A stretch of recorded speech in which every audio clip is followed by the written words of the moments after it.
কমিশনের নীতিমালা বাতিল এবং নারী সংস্কার কমিশনকে বন্ধ করে যে যে দেশ সাথে জড়িত আছে প্রত্যেককে বরখাস্ত করে শাস্তির মুখোমুখি করতে হবে। আগামীকাল সোহরাওয়ার্দী উদ্যানে ঢাকায় 3 মে বর্তমান অন্তর্বর্তীকালীন সরকারের নিয়ন্ত্রণাধীন বিভিন্ন কমিশনের মাধ্যমে যখন সংস্কার হচ্ছিল, এর মধ্য থেকে অন্যতম একটি সংস্কার কমিশন হলো নারী সংস্কার কমিশন। সেই নারী সংস্কার কমিশনে প্রায় 318 পৃষ্ঠা ব্যাপী একটি নীতিমালা প্রধান উপদেষ্টার অফিস বরাবর তারা হস্তান্তর করে এবং পেশ করে। আমরা উলামায়ে কেরাম সহ সচেতন ইসলামী চিন্তাবিদ ও সচেতন নাগরিকেরা টোটাল নারী কমিশনের এই নীতিমালা আদ্যপান্ত টপ টু বটন পড়েছি। সেখানে আমরা গভীরভাবে উদ্বেগের সাথে লক্ষ্য করছি কিছু কিছু এমন নীতিমালা তারা প্রণয়ন করেছে যেগুলো সরাসরি কোরআন এবং হাদিসের সাথে সাংঘর্ষিক, কোরআন হাদিস বিরোধী। যদি কেউ এই নীতিমালাগুলো মানে বিশ্বাস করে তাহলে ঈমান থাকবে না। সুপ্রিয় ভাইরা, লম্বা বক্তব্য দিব না, 2-1টি কথা এখানে না বললেই নয়। আপনারা জানেন মরহুম প্রেসিডেন্ট শহীদ জিয়াউর রহমানের শাসন আমলে সংবিধানে আল্লাহর উপর পূর্ণ আস্থা এবং বিশ্বাস সংযোজন করে বিসমিল্লাহির রহমানির রহিম সংযোজন করা হয়েছিল। সুদীর্ঘ কাল পর্যন্ত সংবিধানের এই আল্লাহর প্রতি আস্থা এবং বিশ্বাস এবং বিসমিল্লাহকে সরানোর জন্য অনেক ষড়যন্ত্র হয়েছে, কিন্তু কোন স্বৈর শাসক, কোন পেশি শক্তি বিসমিল্লাহির রহমানির রহিমকে সরায়ে 92% মুসলমানের সিম্পিতিকে পাশ কাটিয়ে এমন দুঃসাহস দেখাইতে পারে নাই। কথা বলে ঠিক কিনা?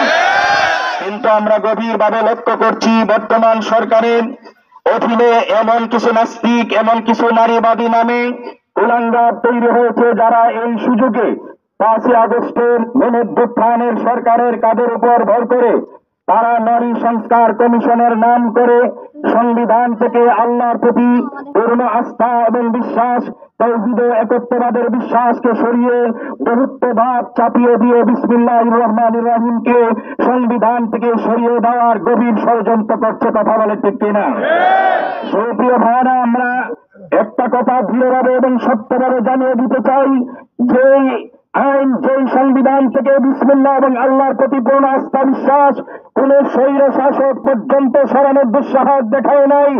আজকে যারা নারীবাদী সংগঠনের নাম করে, নারী সংস্কার কমিশনের নাম করে সংবিধান থেকে যারা বিসমিল্লাহ সরিয়ে দিতে চায়, খোদার কসম 92% মুসলমানের শরীরে 1 ফোঁটা রক্ত থাকতে সংবিধান থেকে বিসমিল্লাহ কেউ সরাইতে পারবে না। কথা বলে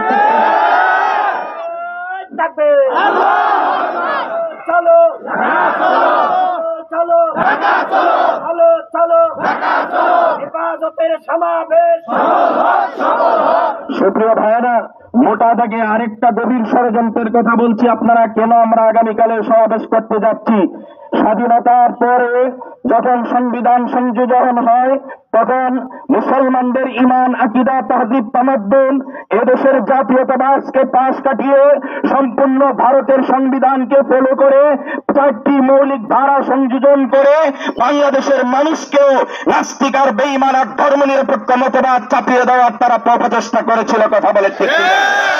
আজ তারা এই নারী সংস্কার কমিশনের নাম করে এক আল্লাহর উপর আস্থা বিশ্বাসকে দূরে সরিয়ে দিয়ে বাংলাদেশ কোন ধর্মের অধীনে চলবে না, ধর্মীয় অনুসরণ চলবে না বলে আবারও সেই কুফরি মতবাদ, ধর্মনিরপেক্ষ মতবাদ আমাদের ঘাড়ের উপর চাপিয়ে দিতে চায়। কথা বলে ঠিক কিনা? নাম্বার 3 বলে আমি শেষ করব। আমাদের নারী জাতিরা অত্যন্ত সম্মান আর ইজ্জতের। ইসলাম নারীকে যতটা অধিকার দিয়েছে, ইসলাম নারীকে যতটা সম্মান দিয়েছে, আইয়ামে জাহিলিয়াতের যুগে একটা কন্যা সন্তান জন্ম হলে তাকে জীবন্ত কবর দেওয়া হতো।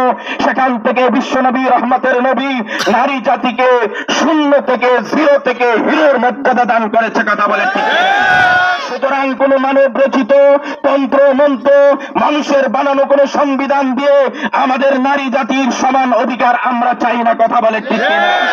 কারণ তারা এই কথা ভালোভাবে জানে নারীরা সমান অধিকার কখনো পাবে না, বরং আমরা বলি সমান অধিকার নয়, নারীদের ন্যায্য অধিকার প্রতিষ্ঠা করতে হবে। কথা বলে এই সমস্ত মৌলিক দাবিগুলো নিয়ে আমরা ঐতিহাসিক সোহরাওয়ার্দী উদ্যানে 2013 সালে শাপলা চত্বরের মতো কোনাবাড়ি থেকে যেভাবে পায়ে হেঁটে আমরা সেখানে জড়ো হয়েছিলাম, আগামীকাল বাদ ফজর কোনাবাড়ি থেকে বিশাল বড় গাড়ির বহর নিয়ে সোহরাওয়ার্দী উদ্যানে যাব।